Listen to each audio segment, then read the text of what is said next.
മോനെ സച്ചി, ഗൗരി മോള്, ഇതാണ് നമ്മുടെ പൊന്നുമോള്. അതെ അതെ അമ്മേ, അത് നമ്മുടെ പൊന്നുമോള് തന്നെയാ.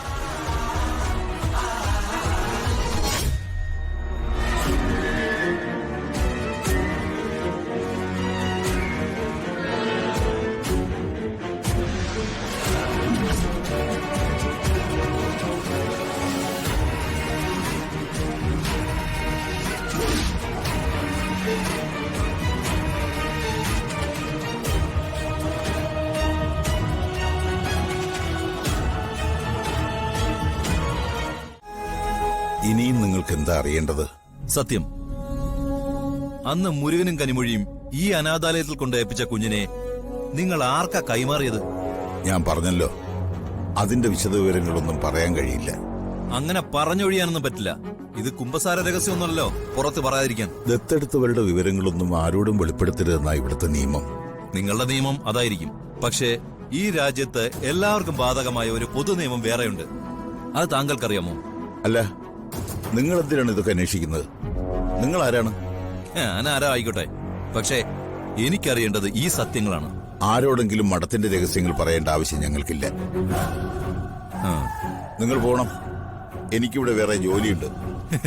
എന്ത് ചെയ്യാനാ, എന്റെ ജോലി ഇതായി പോയില്ലേ? എനിക്ക് അന്വേഷിച്ചേ പറ്റൂ. സത്യം പറഞ്ഞില്ലെങ്കിൽ എന്റെ കൂടെ വരേണ്ടി വരും. പിന്നെയുള്ള ചോദ്യം പറച്ചിലൊക്കെ അങ്ങ് പോലീസ് സ്റ്റേഷനിൽ വെച്ചായിരിക്കും. എന്താ, അത് മതിയോ? മനസ്സിലായില്ല. മനസ്സിലാക്കി തരാം.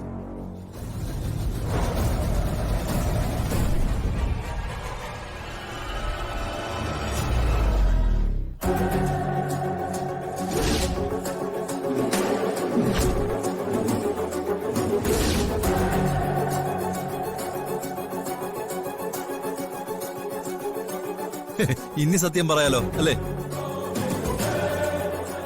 സത്യം പറ, ആ കുട്ടിയെ ദത്തെടുത്ത ആരാണ്? കോടതിയിൽ നടക്കുന്ന ഒരു കേസിന് വേണ്ടിയാ ഞങ്ങളിത് അന്വേഷിക്കുന്നത്. അപ്പോ ഞാൻ കോടതിയിൽ വരേണ്ടി വരുമോ സാറേ? ഇപ്പൊ എന്നോട് സത്യം പറഞ്ഞ കോടതിയിലും പോലീസ് സ്റ്റേഷനിലും കയറി ഇറങ്ങുന്നതിൽ നിങ്ങളെ ഞാൻ ഒഴിവാക്കാം. അതല്ല, നിങ്ങൾ എന്നോട് പറയുന്ന കളവാണെങ്കിൽ കോടതിയിലും പോലീസ് സ്റ്റേഷനിലും എല്ലാം കയറി ഇറങ്ങേണ്ടി വരും. ഒരു തവണയല്ല, ഒരുപാട് തവണ. ചിലപ്പോൾ സത്യം ഒളിപ്പിച്ചു വെച്ചതിന് കോടതി താങ്കളെ ശിക്ഷിക്കുകയും ചെയ്യും. വെറുതെ എന്തിനാ ജയിലിൽ പോയി കിടക്കുന്നത്? പത്രത്തിലും ചാനലിലും ഒക്കെ വാർത്ത വന്ന വലിയ നാണക്കേടാവും. സാറേ പറഞ്ഞ എനിക്ക് വേറെ കുഴപ്പമൊന്നും വരില്ലല്ലോ. സത്യം പറഞ്ഞ ഒരു കുഴപ്പവും വരാതെ ഞാൻ നോക്കിക്കോളാം. പറഞ്ഞില്ലെങ്കിൽ വലിയ കുഴപ്പമാവുകയും ചെയ്യും. എന്ത് വേണമെന്നും താങ്കൾക്ക് എന്നെ തീരുമാനിക്കാം. ഞാൻ പറയാം സാറേ, അവന്തികയാണ് ആ കുഞ്ഞിനെ ദത്തെടുത്തത്.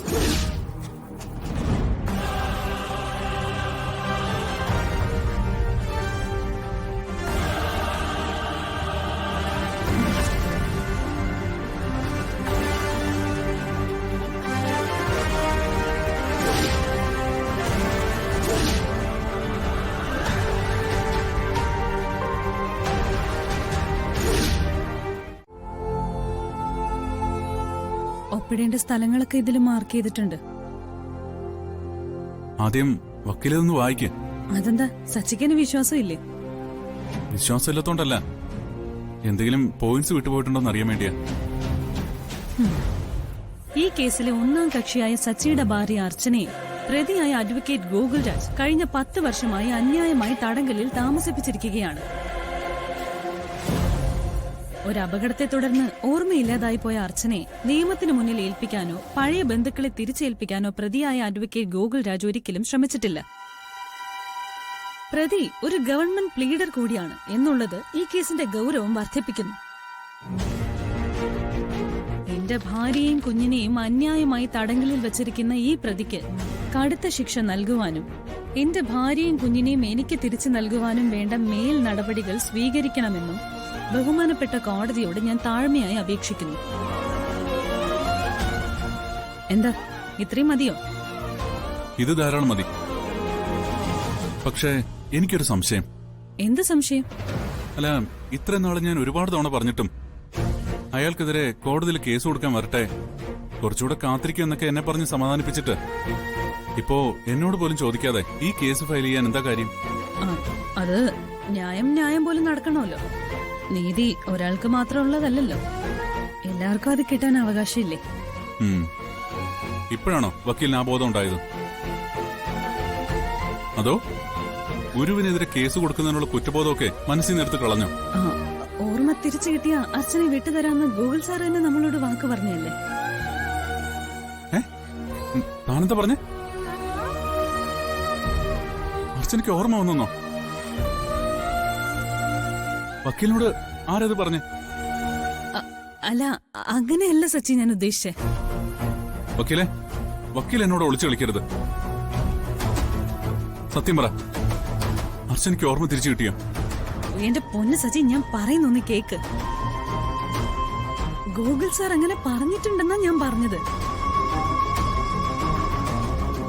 പക്ഷെ നമുക്കിനി എത്ര നാൾ അതിനു വേണ്ടി കാത്തിരിക്കേണ്ടി വരുമെന്ന് വല്ല ഉറപ്പുണ്ടോ? അതാ ഞാൻ പറയാൻ വന്നത്. ഓ, അതായിരുന്നു. എന്തായാലും ഞാനിനി അങ്ങനെ കാത്തിരിക്കാനൊന്നും തീരുമാനിച്ചിട്ടില്ല. വക്കീല് കേസ് ഫയൽ ചെയ്തോ, ഇനി കോടതി തീരുമാനിക്കട്ടെ എന്തു വേണമെന്ന്. അതന്നെ ഞാൻ ഉദ്ദേശിച്ചേ. അർച്ചനയ്ക്ക് ഇന്ന് ഓർമ്മ കിട്ടും, നാളെ ഓർമ്മ കിട്ടും എന്ന് വിചാരിച്ച് ജീവിതകാലം മുഴുവൻ കാത്തിരിക്കേണ്ട ഒരു ആവശ്യമില്ലല്ലോ. സച്ചിയുടെ ജീവിതം മുഴുവൻ ചിലപ്പോ അർച്ചനയ്ക്ക് വേണ്ടി കാത്തിരുന്ന് അവസാനിച്ചാലോ?